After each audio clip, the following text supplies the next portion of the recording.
वनम वृंदावनम नामोपसव्यम नवकांडम गोप गोपी गवाम सेव्यम पुण्याद्रि तृणबीरुधम। जहां पर बड़ी सुंदर सुंदर हरी हरी घास है। और भैया वृंदावन की तो लीला ही अपार है, जहां पर स्वयं भक्ति और मुक्ति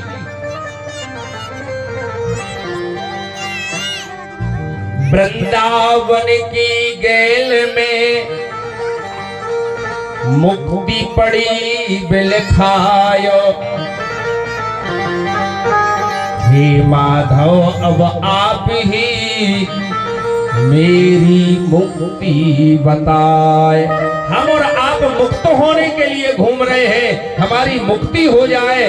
लेकिन वृंदावन में तो मुक्ति स्वयं पड़ी है कि हे माधव हे केशव हमारी मुक्ति बता दो कैसे होगी।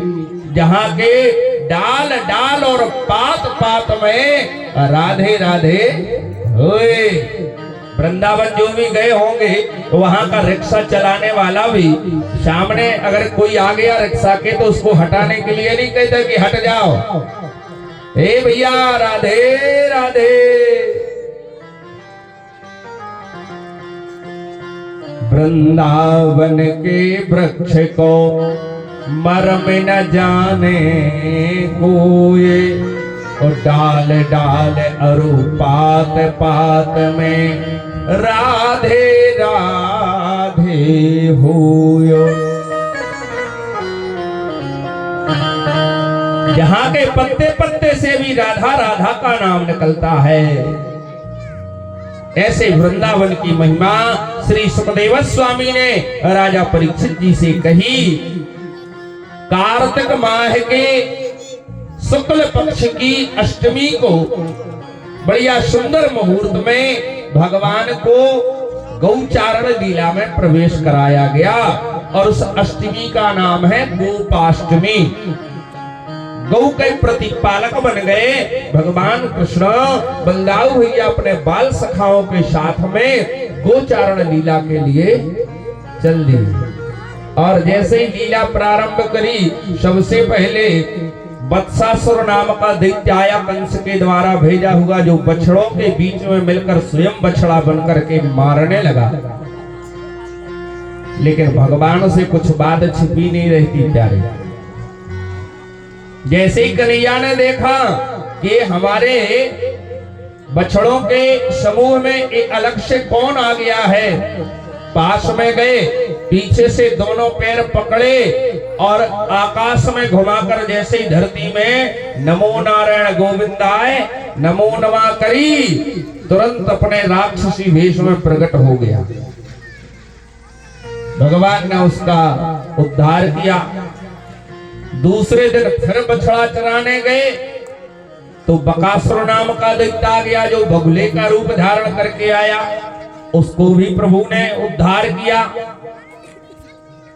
और एक दिन जैसे ही बाल सखाओं के साथ में भगवान जा रहे थे, आगे आगे बछड़ा, पीछे बाल सखा और सबसे पीछे भगवान कृष्ण। कंस के द्वारा भेजा हुआ अघासुर नाम का दैत्य आया। अघ माने पाप। हमारे आपके जीवन में भी ये दैत्य है। पाप का नाम ही अघासुर है। और कैसे बैठा वो रास्ते में मुंह फैला करके। बाल सखाओं ने देखा दूर से ही, भैया आज तो कोई बढ़िया सुंदर स्थान पर आ गए, देखो कितनी सुंदर गुफा है, चलो चल करके उस गुफा में अपन लुका छिपी का खेल खेलते हैं। और जैसे ही जाने लगे, पहले बछड़ों ने प्रवेश किया, फिर बाल सखाओं ने। एक है बूढ़े बाल है सखा ने थोड़ा रोक, अरे भैया कहाँ जा रहे, हमको तो लगता है कोई दैत्य है, देखो रोज कोई ना कोई आपत आती है। लेकिन बाल सखाओं का इतना आत्मविश्वास है कन्हैया पर, कहने लगे देखो अगर ये दैत्य भी होगा तो भी ये हमारा अनर्थ नहीं कर पाएगा। क्यों? क्योंकि हमारे साथ तो कन्हैया है। और यही संसार की रीति है। हमें और आपको क्या करना चाहिए? भगवान पर विश्वास करना चाहिए। उन बाल सखाओं का कितना विश्वास है कि अगर ये कोई राक्षस भी होगा, कोई दैत्य भी होगा, तो भी हमें उससे हमारे कन्हैया रक्षा कर लेंगे। और हमारे आपके अंदर विश्वास नहीं है। ऊपर से तो सब कहेंगे कि भैया जो कुछ हो रहा सब भगवान की इच्छा से हो रहा, भगवान ही करते हैं। लेकिन कब कहेंगे? अगर कोई काम बिगड़ गया, काम अगर है बिगड़ गया तो क्या बोल देते हैं? भगवान की इच्छा से हुआ है। और अगर कोई अच्छा काम बढ़िया प्रशंसा वाला हो गया, अरे हमने किया, अगर हम नहीं होते तो थोड़ी ये हो पाता। एक दिन मैंने निवेदन किया था कि जितना विश्वास हम और आप भूतों पर कर लेते हैं, भूत तो सुने होंगे, जानते हो, मिले हैं किसी को? जितना विश्वास हम और आप भूतों पर कर लेते उतना भगवान पर नहीं करते हैं। और जिस दिन अगर इतना विश्वास हमें भगवान पर, जितना भूतों पर करते, अगर उतनी विश्वास भगवान पर हो जाए तो फिर कहीं डरने की आवश्यकता है ही नहीं। फिर मन में कभी कोई भय आ ही नहीं सकता है, क्योंकि भगवान का तो सूत्र है कि बिना विश्वास के भगवान नहीं मिलते। बिनु विश्वास भगति नहीं, बिना विश्वास के भगवान की भक्ति नहीं होती। बिनु विश्वास भगति नहीं, होते ही विनेत्र वही न राम। और राम कृपा बिनु सपने हो, जीव न लहे विश्राम। अगर जीवन में विश्राम चाहते हो, अगर जीवन में सुख शांति चाहते हो, तो राम जी की कृपा की आवश्यकता है। और राम जी की कृपा इस जीव पर तब होती है जब राम जी की भक्ति करी जावे। और भक्ति भी कैसे करी जावे? विश्वास के साथ करी जावे। मैंने निवेदन किया था, भगवान को पदार्थ की आवश्यकता नहीं है, केवल एक भाव और विश्वास की आवश्यकता है। और विश्वास कैसा होना चाहिए? ये जो हमारे ठाकुर जी बैठे हैं, इनको हम जिस दिन पीतल की मूर्ति से समझना छोड़ देंगे, बस वो ही विश्वास है। अभी तक हम और आप पूजा करते तो किसकी करते? पीतल की मूर्ति की कर रहे हैं। जिस दिन हमको ये लगने लगेगा कि नहीं, हमारे जो ठाकुर जी बैठे हैं, इनको भूख भी लगती है, इनको प्यास भी लगती है, इनको खेलने की भी इच्छा होती है, इनको ठंड भी लगती है, इनको गर्मी भी लगती है, इनको वस्त्र की भी आवश्यकता है, इनको 3 टाइम प्रसादी की भी आवश्यकता है, समझ लो धीरे धीरे भाव बनने लगेगा। और अभी तक हम और आप पूजा कैसे करते हैं? पीतल की है, वे थोड़ी देख रहे हैं, वे थोड़ी पा रहे हैं। यही भाव आता कि नहीं आता है? भगवान को भोग लगाने के पहले भाव कर लेते हैं लोग। अभी सत्यनारायण की कथा करवाओ और सौदा का पर्चा अगर पंडित जी ने लिख दिया, भैया 1 मीटर सफेद कपड़ा लाना, उस पर ठाकुर जी विराजमान होंगे, जानते कैसा कपड़ा लाओगे? क्यों? क्योंकि भाव ये बन जाएगा कि भगवान तो बैठेंगे सो बैठेंगे, फिर इसके बाद तो पंडित जी के यहाँ जाना है। अब पंडित जी के यहाँ जाना है तो बिल्कुल एकदम छन्ना कपड़ा ले लो जिसमें हाथ भी साफ ना हो। अरे पहले तो ये भाव बनाओ कि हम उस परमात्मा की पूजा करने जा रहे हैं जिस परमात्मा का दिया हुआ हमारे जीवन में सब कुछ है। एक गांव में एक भक्त था, बेचारा बड़े परेशान था। एक दिन एक महात्मा जी निकले, महात्मा जी ने देखा, क्यों भैया परेशान हो? हाँ महाराज क्या बताएं, बहुत मेहनत करते हैं फिर भी मेहनत का फल नहीं मिलता, बहुत जीवन में बहुत परेशानी है। महात्मा जी को दया आ गई और दया बस अपनी झोली से बढ़िया छोटी सी एक दुर्गा जी की मूर्ति दे दी।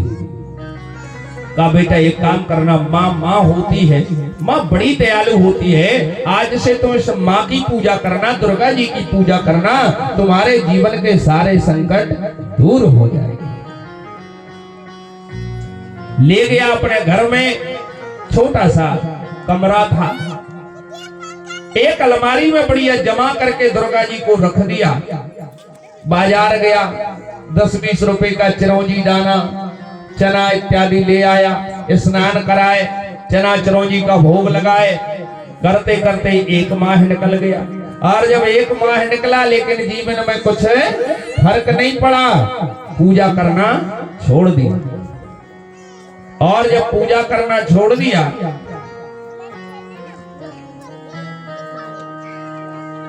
कुछ समय के बाद में एक दूसरे महात्मा जी निकले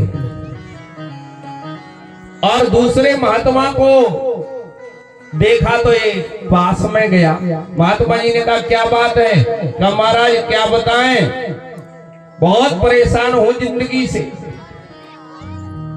बहुत मेहनत करता हूं, दिन रात मेहनत करता हूं, फिर भी सफलता नहीं मिलती, क्या करें? ऐसा कोई उपाय बताओ जिससे हमारे जीवन की दारिद्रता दुख दूर हो जावे।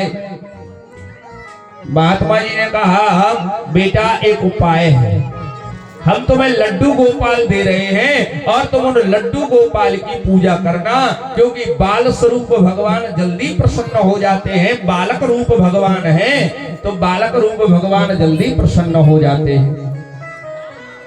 उन्होंने भी छोटी सी गोपाल जी की पीतल की मूर्ति दे दी और कह दिया देखो ये बालक है, बालक जैसी सेवा करना। वो कहना पावे, क्योंकि बालक कुछ कहता नहीं, मांगता नहीं है। छोटा सा बालक हो, पालने में लेटा हो, अगर भूख लगी हो तो मांगता है क्या? वो क्या करता है? रोने लगता है। हाँ,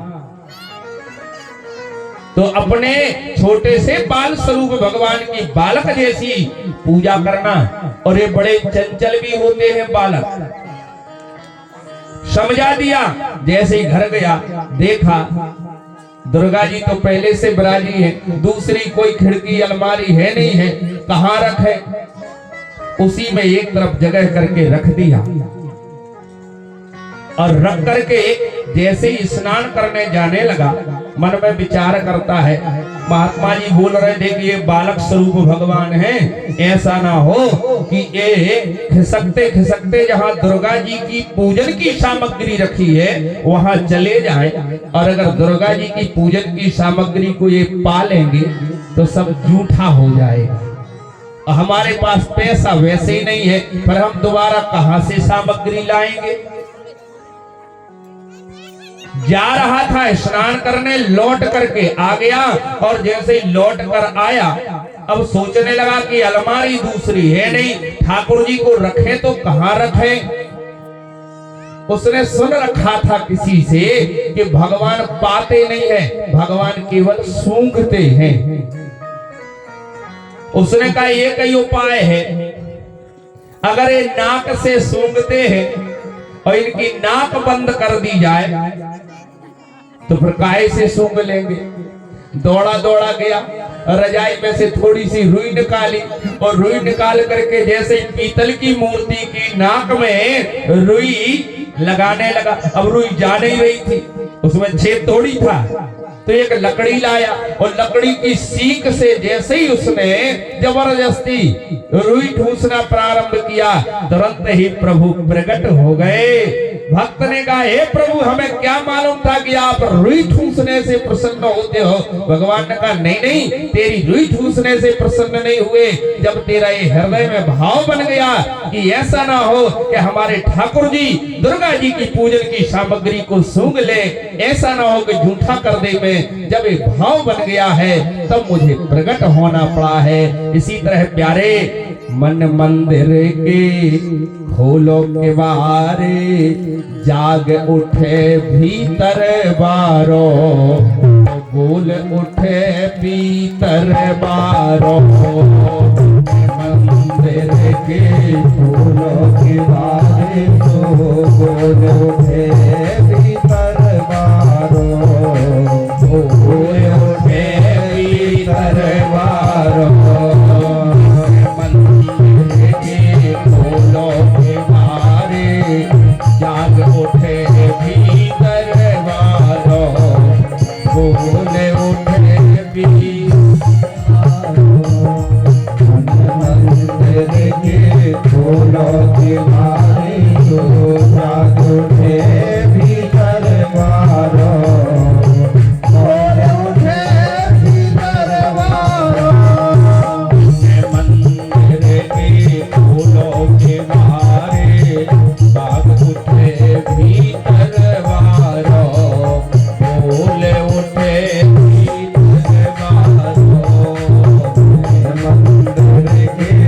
फूलों के मारे को चांद उठे भीतर वालों बोले उठे भीतर वालों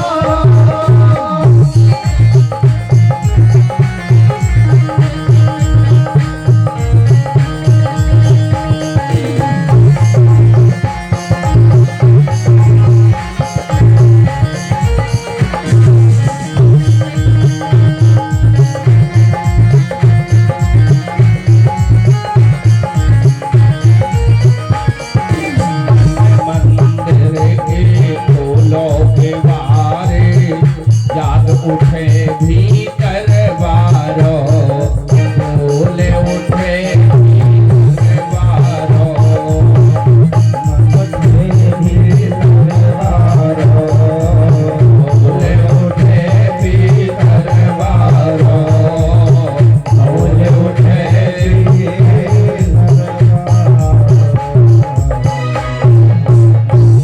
बोल भक्तवत्सल भगवान की ऐसा भाव बिनु विश्वास भगत नहीं तेहि बिन द्रवहि न राम और राम कृपा बिनु सपने हो जीव न लह विश्राम। हमें विश्वास होना चाहिए कि हमारे साथ हमारे भगवान है। हर देश में तू हर वेश में तू तेरे रूप अनेक तू एक ही।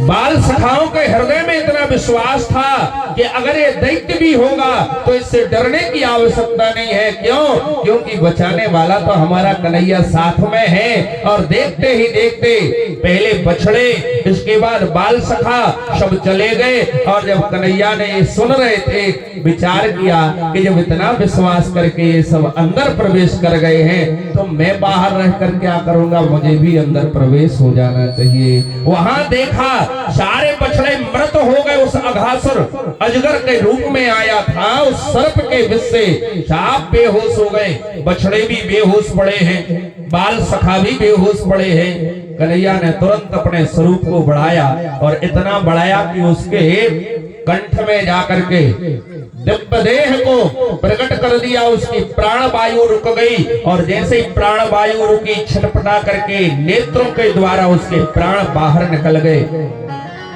भगवान के आने की प्रतीक्षा करते रहे उसके प्राण। भगवान ने अपनी अमृत श्रावी दृष्टि के द्वारा सभी बाल सखाओं को, सभी गौओं बछड़ों को जीवित किया, बाहर आए और सबके देखते देखते ही भगवान के स्वरूप में उस दैत्य की प्राण ज्योति समाहित हो गई। क्योंकि प्यारे भगवान बराबर दयालु इस दुनिया में दूसरा कोई हुआ नहीं। इतना दयालु और कोई दूसरा नहीं है। किसी का भी आप अपराध कर दोगे कभी जीवन में आपको अपनाएगा नहीं। और हम और आप तो भगवान का रोज अपराध कर रहे हैं।